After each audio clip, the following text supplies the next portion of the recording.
I'm going to make pork chops. They're going to be encrusted with pork rinds. Mostly people use bread, like a breaded product, but we're trying to lower the carb count as much as we can.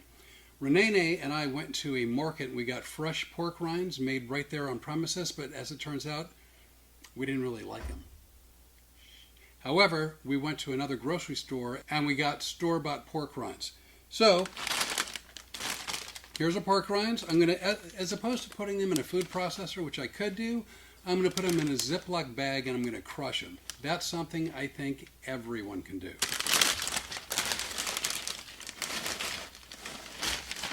Now, for anyone who's seen some of our videos, I know that you're probably well aware that I have a few hammers that I could pound this with. But I'm going to start by seeing if I can do it with my hands and just make them sort of big crunchy pieces. Okay, so this took about 5 minutes to crunch. They're not powdered, it's not dust, but I think it's just the right size, so you have a little crunch when you eat them. To the pork rinds, I'm going to add into a bowl. And to that I'm going to add a little salt. Won't need much because they're pork rinds. Pepper. And before I go on, just to repeat, the spices I use may not be the spices you want to use. Maybe you don't want to put any spice in there at all. But season to taste. Yours, not mine. This, by the way, rosemary. A little cumin. Some thyme. Oops. Some thyme. Garlic powder. And lots of it. Onion powder. Cayenne. I always add a little cayenne. It just gives a little bit of a punch. Here's something I use but not often. It's called Montreal Steak Seasoning from Grill Masters. It's a McCormick product. That sounded like a commercial. It wasn't. Finally, a little paprika. Once everything's in the bowl, I'm going to go ahead and just mix it up. Now we have our fully mixed pork rinds with some spices in them. All right, we have 3 eggs. I'm going to add some evaporated milk. Not a lot. Additionally to the eggs, I'm going to add crystal.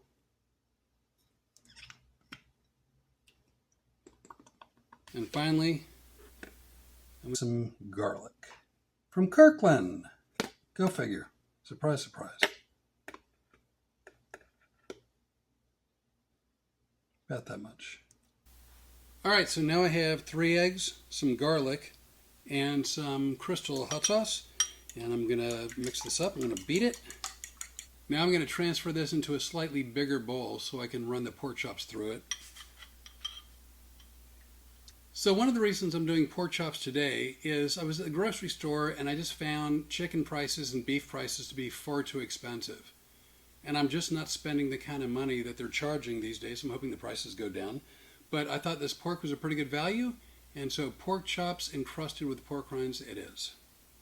I've got 6 pork chops. I'm not going to do anything to them.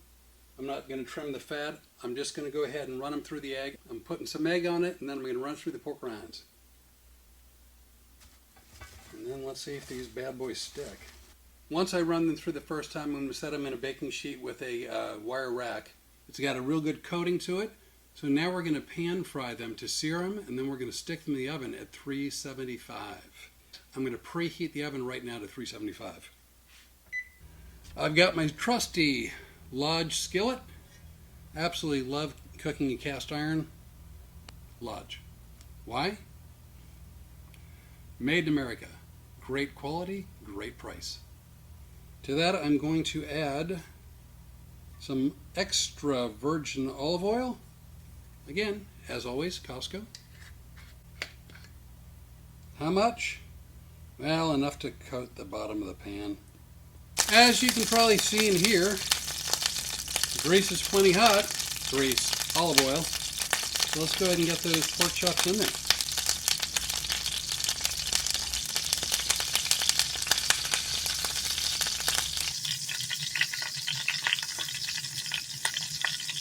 I'm not 100% sure how long to sear them on each side, so I've decided to do about 2 minutes per side, and then I'll stick them in the oven at 375. I've decided I'm going to add a little bit of butter to the tops of each one before sticking them in the oven. Why? I just decided to.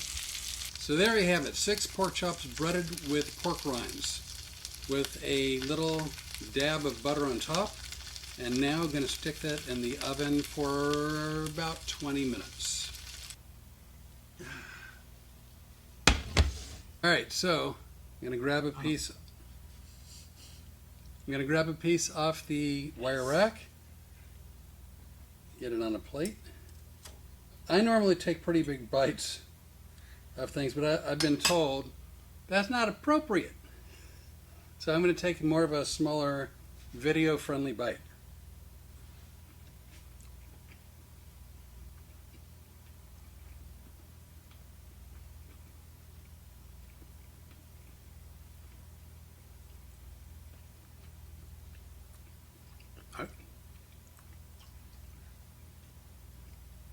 I think it's really good.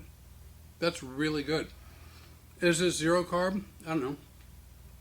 Is it really close to zero carb? I don't know. I got all the carbs out of this that I knew how to get out.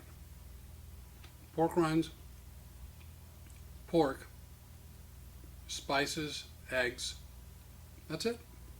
So here's my takeaway. I think they taste excellent. I will definitely do this again. But I would do 3 things different. First of all, I would put the pork rinds in a food processor and I would make them smaller, dust-like. I think they would coat better. I would keep them on the stove to sear a little bit longer, both sides. And finally, I would take them out of the oven 2 or 3 minutes before I did.